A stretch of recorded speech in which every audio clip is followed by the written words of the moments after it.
12:30 1 o'clock உங்களுக்கு நான் நல்ல செய்தி சொல்கிறேன்.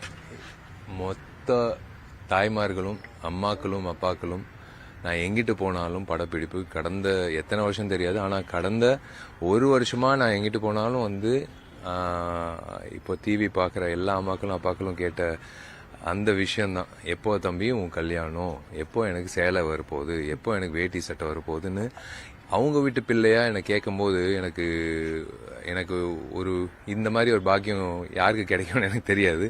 கண்டிப்பாக ஒரு நல்ல செய்தி இன்னைக்கு 12:30 மணிக்கு நான் சொல்கிறேன். அதே போல் ஒரு நல்ல நற்செய்தி என்னன்னா, வந்துட்டோம், 9 வருஷம் தாண்டியாச்சு, இன்னும் 2 மாத காலகட்டம் தான் வந்துடும். நான் ஏன் வந்து யாராவன் எதுக்கு இவன் 9 வருஷமா வந்து பேசிட்டு இருக்கான் நடிகர் சங்கத்தை பற்றி, இன்னும் 2 மாதம் காலகட்டம்ன்றான், என்ன தாமதம், எதுக்கு என்ன மாதிரி பில்டிங் கட்டுறான் அப்படின்ற ஒரு எல்லா கேள்விக்கும் ஒரு பதில் வந்து அன்னைக்கு நீங்கள் அந்த கட்டடத்துக்கு வரும்போது உங்களுக்கு தெரியும். எல்லாரோட உழைப்பு, இந்த நாங்கள் கடந்த 9 வருஷமாக நாஜசா தலைமையில் அத்தனை பேரும் உழைச்ச உழைப்பு, முக்கியமாக சொல்ல போனால் கார்த்தியோட உழைப்பு, அது வார்த்தையால் சொல்ல முடியாது. பூச்சி சாருக்கும் வார்த்தையால் சொல்ல முடியாது. எல்லாருக்கும் நான் சார், கருணாசு, எல்லாரும் செயற்குழு உறுப்பினர்கள், என்னன்னா எல்லாரும் ஒரே குடும்பம் மாதிரி 9 வருஷமா இருந்தோம். அது வாழ்க்கையில் அரசியலில் கூட அந்த மாதிரி ஒற்றுமை கிடைக்காது.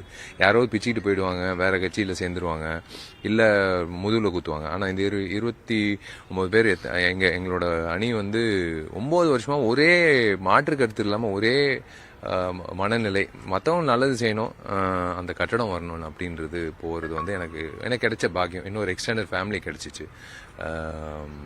இன்னைக்கு என் டார்லிங் சரளம்மா, கோவை சரளம்மா கோச்சிப்பாங்கன்னு நினைக்கிறேன்.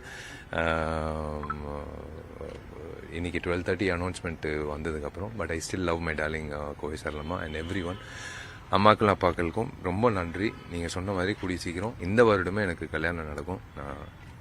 நடிகர் ரஜினிகாந்தோட 50 ஆண்டு வந்து ஏதாவது நடிகர் சங்க சார்பில் அவருக்கு எதுவும் விழா ஏதோ ஏற்பாடு செஞ்சிருக்கோம். முக்கியமா வந்து ஒரு 50 வருடம் வந்து ஒரு நடிகர் நீடிச்சு ஒரு சூப்பர் ஸ்டாரா இருக்கிறது வந்து ஒரு உலக சாதனைன்னு நான் சொல்லுவேன். இப்போ எல்லா துறையிலையும், இந்த சினிமா துறையில் ஒரு சூப்பர் ஸ்டார் இருப்பாங்க. ஆனால் 50 வருட காலமாக இப்போ கடைசி வெள்ளிக்கிழமை வரைக்கும் ஒரு சூப்பர் ஸ்டாராக நிலைக்கிறாருன்னா ஒரு சாதாரண விஷயம் இல்லை. அந்த மேதாவிக்கு வந்து கண்டிப்பாக பரிசீலனை பண்ணி, ஏன்னா எல்லாரும் கட்டட வேலைகளில் இருக்கும், அதே போல் கண்டிப்பாக அவருக்கு ஒரு விழா நடத்தணுன்றது உணர்வு இருக்குது. அது பரிசீலனை இப்போ போயிட்டு இருக்கு அந்த விஷயம். இப்போ வந்து இப்போதான் விநாயகர் சதுர்த்தி அன்னைக்கு டைட்டில் ரிலீஸ் பண்ணோம், மகுடம். இனிமேல் விஷால் 35 பேர் இல்லை, அந்த அடுத்த படம் பேர் வந்து மகுடம், தமிழில் மகுடம், அதுக்கு பேர் கிரீடம், ஆக்சுவலாக அந்த க்ரௌன்.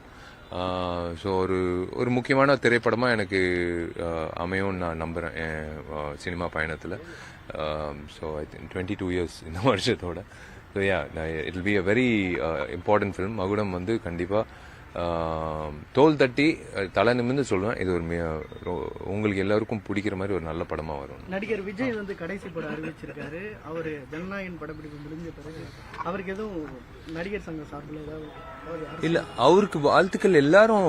நான் தனிப்பட்ட ரீதியில அவரோட ரசிகரா, அவரோட நண்பரா, அவரோட படங்கள் பார்க்குற ஒரு பார்வையாளரா, டிக்கெட் வாங்கி பார்க்குற ஒரு மக்களில் ஒருத்தனா, ஓட்டு போடுற ஒரு வாக்காளரா, எல்லா வகையிலையும் அவருக்கு நான் வாழ்த்துக்கள் சொல்கிறேன். ஒரு புது கட்சி தொடங்கி அவர் களம் இறங்கியிருக்காரு, சினிமா விட்டுட்டு இப்போ அரசியல் இறங்கியிருக்காருன்னா அது முக்கியமான முடிவு, பெரிய முடிவு. அவருக்கு நான் வாழ்த்துக்கள் தெரிவிக்கிறேன். I wish him all the very best, all positive and good energy should be there with him. Thank you very much.